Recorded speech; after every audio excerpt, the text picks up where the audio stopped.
Salut la famille, ça va? Regarde, on va se mettre bien, d'accord? Je sais que ça va te paraître bizarre ce que je vais partager, mais ton succès dépend de toi.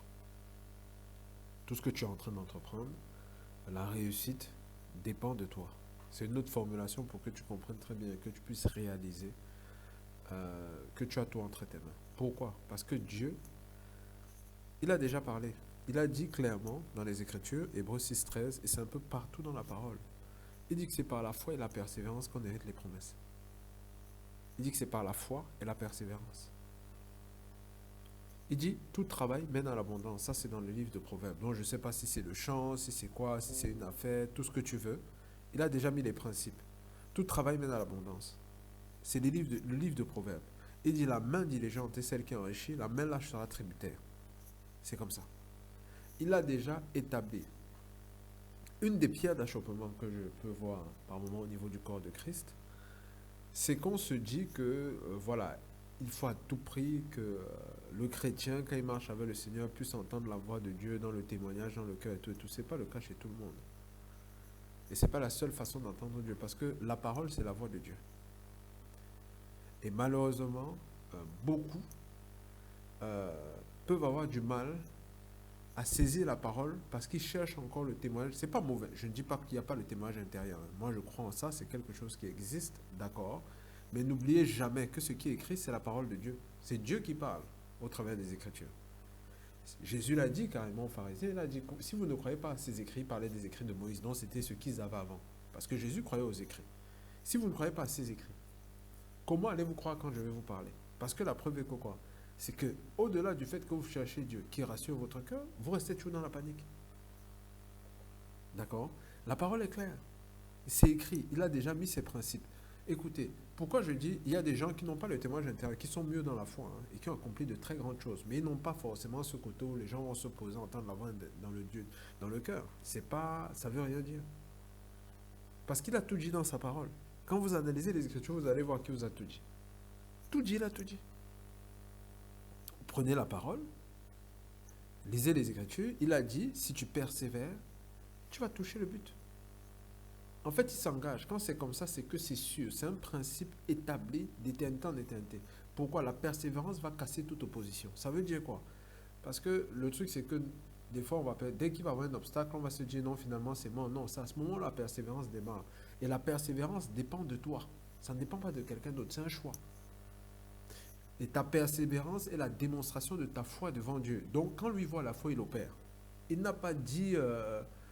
il n'a pas donné de critères. À partir du moment où tu démontres la foi, Dieu opère. C'est comme ça. Parce que la persévérance, c'est lui. La Bible est truffée d'exemples. Hein. Il n'y a pas les choses sont claires. Si tu décides de faire n'importe quoi, si tu es diligent, tu persévères, tu vas arriver à l'abondance, tôt ou tard. C'est biblique. C'est un principe qu'il a mis en place. Pourquoi? Tu vas me dire, oui, mais je n'ai pas peut-être telle sagesse, machin. Non. Il dit, chaque chose a son temps. Il va dire quoi?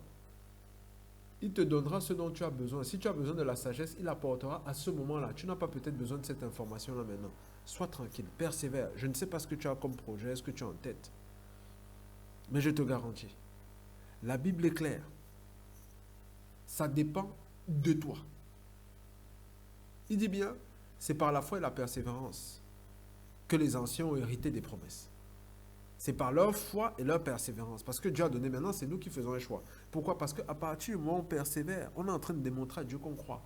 On est en train de mettre la parole en action. Donc Dieu a besoin de voir, quand Dieu voit cette foi, il agit.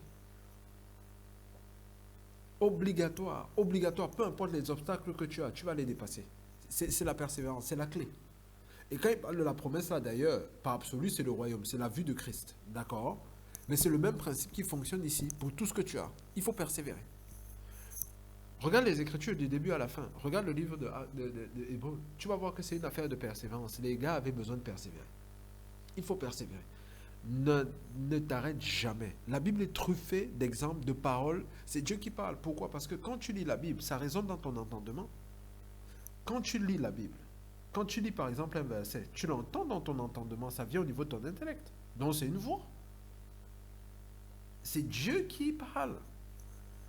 Il n'y a pas. Et par exemple, peut-être moi je m'adresse à toi, toi tu n'entends pas la voix de Dieu nécessairement dans ton cœur, tu te dis peut-être tu as un problème. Tu n'es pas obligé d'entendre Dieu comme ça. Dieu parle tantôt d'une façon, tantôt d'une autre. Je dis, il parle déjà par ce qui est écrit. Ce qu'il a dit, c'est lui. C'est lui qui parle. Quand tu lis, c'est Dieu qui est en train de te parler. C'est Dieu qui t'écrit. Il t'a écrit une lettre. Il t'a dit, voilà en fait la lettre. Si tu ne crois pas, il faut croire. C'est-à-dire, la grâce que nous devons avoir, c'est de croire en ce qui est écrit. Parce qu'il y a tellement de promesses. Et des fois, on ferme la Bible et on essaie d'entendre des choses. Voilà, et des fois, voilà, ça va dans tous les sens. Je ne dis pas qu'il ne faut pas avoir. Je répète encore, il faut avoir ce truc-là. Si vous l'avez, c'est tant mieux. Mais je dis, c'est écrit. Et je vais regarder, je vais vous mettre au défi. Regardez des fois ceux qui n'entendent pas nécessairement la voix de Dieu, qui ne sont pas forcément dans les Dieu m'a dit que. Et regardez ceux qui sont simplement qui s'appuient sur les principes de ce qui est écrit. Vous aurez tendance à voir que, on dirait que ceux qui sont souvent dans Dieu m'a dit qu'il y a souvent beaucoup de casseroles. Je ne dis pas que c'est tout le temps le cas, mais on a l'impression globalement, il y a des Dieu m'a dit que finalement ça a changé, finalement non. Alors que celui qui prend le principe, il regarde, dit que écoute, il faut foncer et tout et tout. Du coup, si c'est qu'en cours de route, il doit changer de route, on n'est pas choqué. D'accord?